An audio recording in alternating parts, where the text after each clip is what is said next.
Hello everyone, welcome back to my channel. So thumbnail అయితే చూసారు కదా అండి. డిఎస్సిలో మనకు సోషల్ మెథడాలజీ నుండి ఏ ఇయర్లో మనకు ఏ క్వశ్చన్ ఆన్సర్స్ వచ్చాయనే దాని గురించి ఇవాళ వీడియో. సో వీడియో అనేది చాలా ఇంపార్టెంట్. సో స్కిప్ చేయకోకుండా ఎండింగ్ వరకు అయితే చూడండి. అలాగే మీకు నచ్చినట్లయితే మన ఛానల్ని లైక్ చేసి షేర్ చేసి సబ్స్క్రైబ్ చేయడం మాత్రం మర్చిపోకండి. సో ప్రీవియస్గా ఉండే క్వశ్చన్స్ అన్నీ చూద్దామండి. ఇక్కడ భారతదేశం నిరుద్యోగం సమస్యను విశ్లేషించండి అను ప్రశ్న ఏ లక్ష్యానికి సంబంధించింది? ఇది మనకు డిఎస్సి 1998లో అయితే ఇచ్చారు. సో సమయం అనేది చాలా తక్కువగా ఉంది. ఓన్లీ మన చేతుల్లో 15 డేస్ మాత్రమే అయితే ఉందండి. జస్ట్ 15 డేస్ ఉంది. సో ఈరోజు కూడా వీడియో అయితే చేయకపోయేది, బట్ ఎందుకంటే ఎట్లా ఇంకా నేను కూడా ప్రాక్టీస్ చేస్తున్నాను కదా, సో మీకు యూస్ అవుతుందని 1 అవర్ లేకుంటే 1.5 అవర్ మీకోసం కేటాయించి వీడియో అనేది చేశానండి. అండ్ ఎకనామిక్స్ సెకండ్ ఇయర్ కూడా చేశాను. ఇంకెవరైనా చూడకోకుండా షూర్గా చూడండి. వీడియో లెంగ్త్ ఉందనేసి కాదు మీరు చూడాల్సింది, అందులో మనకు క్వశ్చన్ ఏ విధంగా వస్తాయనే దాని గురించి మాత్రమే ఆలోచన చేయాలి. సో భారతదేశ నిరుద్యోగ సమస్యలను విశ్లేషించండి అనేసి ఇక్కడ ఇచ్చారు. సో మీకు ఏదంటే వినియోగం అండి, ఇది అంటే మనము సొంత మాటల్లో చెప్పడం అన్నమాట.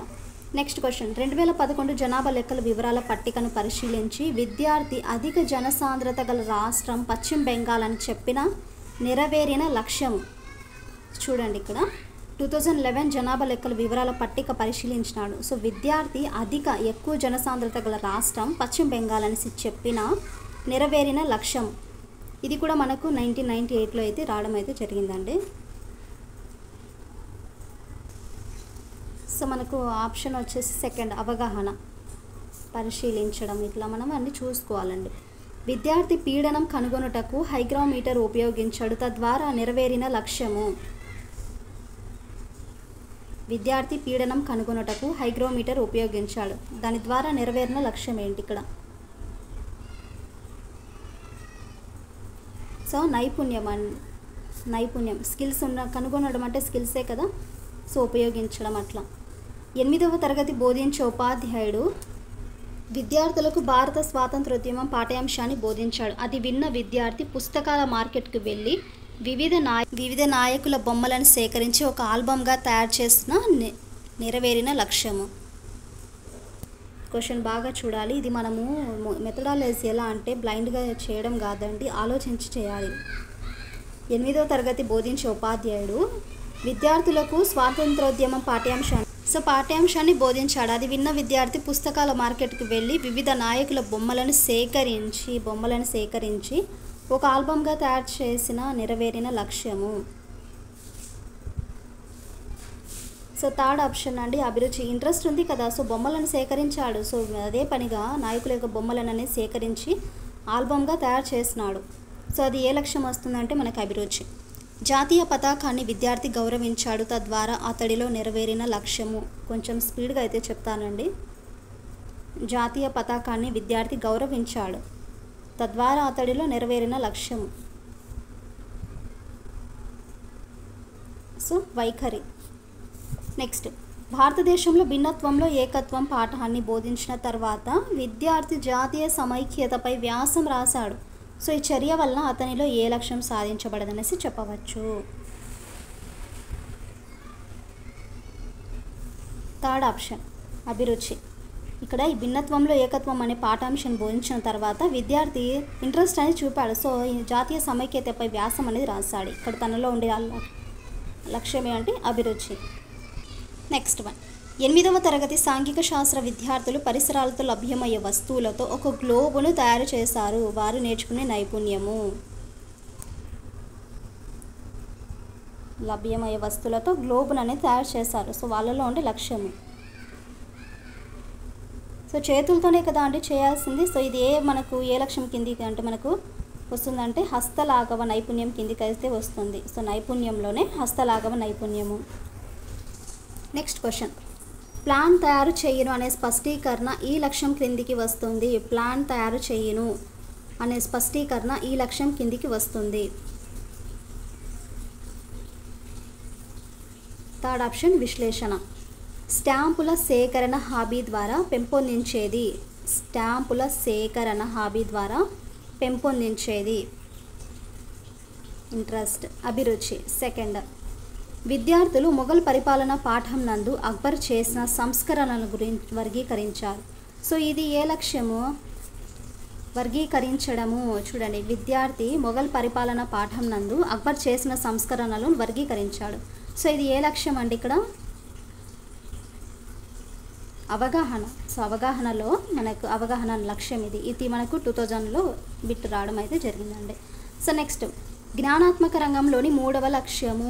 Very important. ఇక్కడ జ్ఞానాత్మక రంగంలోని 3వ లక్ష్యము వినియోగము. విద్యార్థి అడవుల సంరక్షణకు సూచనలు ఇస్తాడు. ఇది ఏ లక్ష్యం యొక్క మనకు స్పష్టీకరణ? సూచనలు ఇస్తాడు. విద్యార్థి అడవుల సంరక్షణకు కొన్ని సూచనలను ఇస్తాడు. ఇది ఏ లక్ష్యం యొక్క స్పష్టీకరణ? థర్డ్ ఆప్షన్ అండి, వినియోగము. నెక్స్ట్, మన దేశంలో జనాభా పెరుగుదలకు అరికట్టుటకు నీవిచ్చు సూచనలేవి? పై ప్రశ్న ఏ లక్ష్యానికి మాపనం చేయును? సెకండ్ ఆప్షన్ వినియోగము. వినియోగం అను లక్ష్యానికి చెందని స్పష్టీకరణ. వినియోగం అను లక్ష్యానికి చెందని స్పష్టీకరణ. థర్డ్ ఆప్షన్ సంబంధాలను గుర్తించడం అనేది వినియోగానికి సంబంధించని స్పష్టీకరణ. ప్రశంస ఒక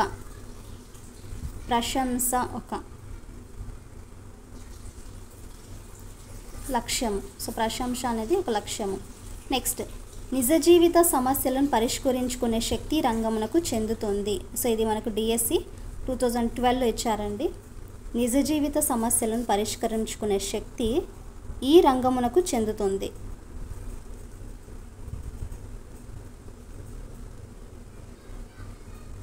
so third option జ్ఞానరంగము.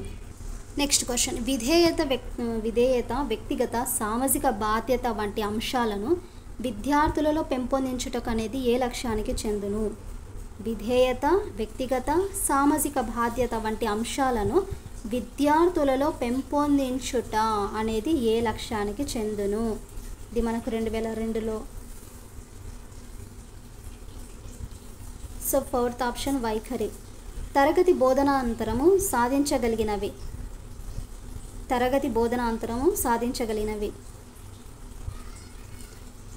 Absolute correct. లక్ష్యాలండి. గ్రామ పంచాయతీ పురపాలక సంఘాల విధుల్లో పోలికలను భేదాలను తెలపండి అన్న ప్రశ్న ఈ లక్ష్యానికి సంబంధించింది. పోలికలను భేదాలను ఇవి మాత్రమే చూసుకోవాలి. గ్రామ పంచాయతీ పురపాలక సంఘాల విధుల్లో పోలికలు భేదాలను తెలపండి అన్న ఈ ప్రశ్న ఏ లక్ష్యానికి సంబంధించింది?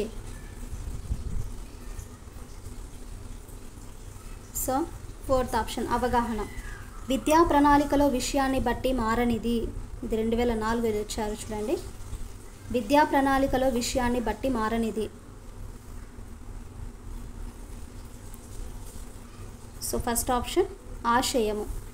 నెక్స్ట్ వన్, మీకు ఇచ్చిన ఆంధ్రప్రదేశ్ పటంలో థర్మల్ విద్యుత్ శక్తి కేంద్రాలను గుర్తించండి అనున్నది ఏ లక్ష్య సాధనకు ఉద్దేశించింది? మీకు ఇచ్చిన ఆంధ్రప్రదేశ్ పటంలో థర్మల్ విద్యుత్ శక్తి కేంద్రాలను గుర్తించండి. సో ఇక్కడ మనము గుర్తించండి అనేది ఏ లక్ష్య సాధనకు ఉద్దేశించినది? Fourth option నైపుణ్యము. గుర్తించడం అనేది నైపుణ్యమే అండి. సో ఇంకోటి, ప్రతి పౌరుడు నిర్వహించే ప్రాథమిక విధులను విద్యార్థి వివరించగలుగునది అనున్నది ఏ లక్ష్యం యొక్క స్పష్టీకరణ? వివరించగలుగును. ప్రతి పౌరుడు నిర్వహించే ప్రాథమిక విధులను విద్యార్థి వివరించగలుగును అనున్నది ఏ లక్ష్యం యొక్క స్పష్టీకరణ? వివరించడము. థర్డ్ ఆప్షన్ అవగాహన. సో థర్డ్ ఆప్షన్ అవగాహన. నెక్స్ట్ వన్, సౌర కుటుంబం అను పాఠాన్ని 8వ తరగతి విద్యార్థి అభ్యసించిన తర్వాత ఒకరోజు స్నేహితులతో కలిసి నక్షత్రశాలను దర్శించుకున్నాడు. సో దీనిని బట్టి అతనిలో ఏ లక్ష్యం సాధించబడదని చెప్పవచ్చు? ఇక్కడికి వెళ్ళాడంటే తను నక్షత్రశాలను దర్శించి వచ్చాడు. అంటే ఆ పాఠం విన్న తర్వాత 8th క్లాస్ అబ్బాయి ఇక్కడికి వెళ్ళి చూసి వచ్చాడు. సో దాన్ని బట్టి అతనిలో ఉండే ఏ లక్ష్యం అనేది ఇక్కడ. సో ఇంట్రెస్టే కదా అండి, అభిరుచినే. మనం కూడా అంతే, చిన్నప్పుడు ఏదైనా లెసన్స్ అట్లా చెప్పేటప్పుడు మనం కూడా ఎప్పుడెప్పుడు అట్లాంటి యాక్టివిటీస్ చేయిస్తారా, మనకు లైక్ క్షేత్ర పర్యటన ఇలాంటివన్నీ ఉన్నాయి కదా, సో అవన్నీ చూడాలనిపిస్తుంటుంది కదా సమ్ టైమ్స్ మనకు కూడా క్లాస్ రూమ్లో ఉన్నప్పుడు. నెక్స్ట్ వన్, ఒక విద్యార్థి బంగాళాఖాతంలో ఇటీవల ఏర్పడిన తుఫానును చక్రవాత వర్షానికి ఉదాహరణగా. మీరు ఎప్పుడైనా సరే అండి మనకు లక్ష్యాలు స్పష్టీకరణలు ఇలాగా చూసుకోవాలి. ఉదాహరణ పేర్కొన్నాడు. ఇందులో సాధించబడిన లక్ష్యము. ఒక విద్యార్థి బంగాళాఖాతంలో ఇటీవల ఏర్పడిన తుఫానును చక్రవాత వర్షానికి ఉదాహరణగా పేర్కొన్నాడు. సో ఇందులో సాధించబడిన లక్ష్యం ఏంటి? అవగాహన. కరెక్టే కదా. నెక్స్ట్ వన్, క్రింద వినియోగ లక్ష్యానికి చెందిన స్పష్టీకరణ. ఇక్కడ ఇచ్చిన లక్ష్యానికి స్పష్టీకరణ. క్రింద మనకు వినియోగ లక్ష్యానికి స్పష్టీకరణలు ఇక్కడ ఏది? సో థర్డ్ ఆప్షన్ సాధారణీకరించుట. ప్రపంచ శాంతిని కాపాడుటలో ఐక్యరాజ్య సమితి పాత్ర అభినందించుట అనున్నది. ఇది మనకు 2006 డిఎస్సి అండి. ప్రపంచ శాంతిని కాపాడుటలో ఐక్యరాజ్య సమితి పాత్ర అభినందించుట అనున్నది. ఫోర్త్ ఆప్షన్ భావావేశ రంగము. Next one, Rudyard. మనకు చూడండి, రూడ్యార్డ్ క్లిప్పింగ్ నియమించుకున్న నిజాయితీ గల సేవకుల పేర్లు. రూడ్యార్డ్ క్లిప్పింగ్ నియమించుకున్న నిజాయితీ గల సేవకుల పేర్లు. సో చూడండి మరొకసారి, రూడ్యార్డ్ కిప్లింగ్ మనకు నియమించుకున్న నిజాయితీ గల సేవకుల పేర్లు. సో చూడండి, ఏమిటి, ఎందుకు, ఎలా, ఎప్పుడు, ఎక్కడ, ఎవరు. నెక్స్ట్ వన్, ఒక పబ్లిక్ నీటి కుళాయి ఉండి వృధాగా పోతున్న నీటిని ఆపుటకు ఒక విద్యార్థి చేసిన ప్రయత్నమే ఈ లక్ష్య సాధన. ఒక పబ్లిక్ నీటి కుళాయి ఉండి వృధాగా పోతున్న నీటిని ఆపుటకు ఒక విద్యార్థి చేసిన ప్రయత్నమే ఈ లక్ష్య సాధన. వైఖరి అండి. సో నైతిక విలువలు అనేవి కలిగి ఉంటారు ఇప్పుడు కూడా.